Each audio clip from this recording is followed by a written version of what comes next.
Hi everyone, my name is Holly and I did my policy report over police discipline and Chicago's policy over the use of excessive force.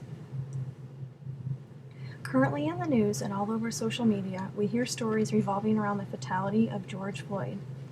Even though this case didn't happen in Chicago itself, that has brought national attention to the use of excessive force and has stirred up some old feelings in the city, in particular the case of Laquan McDonald and Officer Jason Van Dyke. Van Dyke shot and killed 17-year-old McDonald a total of 16 times. The recent news of Floyd has caused an uproar in the city. There has always been a divide between police and different races, and for a good reason. In Place Matters, they state that the routine behavior of police, who are more likely to stop, frisk, and arrest Black and Latino men driving or walking the streets, more so than they are to arrest white men engaging in the same behavior.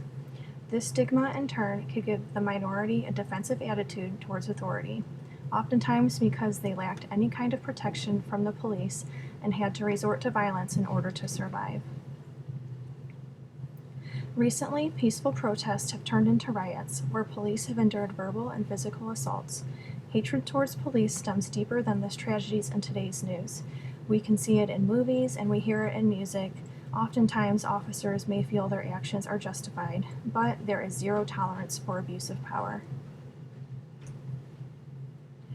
Complaints on excessive use of force can be submitted through COPA, the Civilian Office of Police Accountability. Part of their mission is to make policy recommendations to improve the Chicago Police Department, thereby reducing incidents of police misconduct. With that being said, their recommendations are rarely enforced. Multiple investigations can be going on at the same time on the same officer while that officer remains on active duty without ever being reprimanded.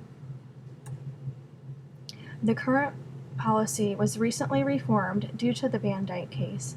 Officers now must receive annual training on laws and the department's use of force policy, and also be recertified on the use of certain protective gear every year.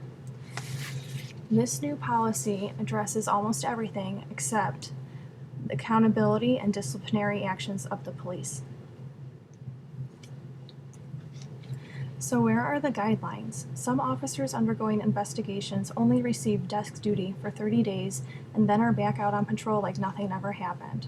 Could stricter guidelines on enforcing disciplinary actions make a change? And then the bigger question is, could this all have been prevented if the policy included a more detailed action plan?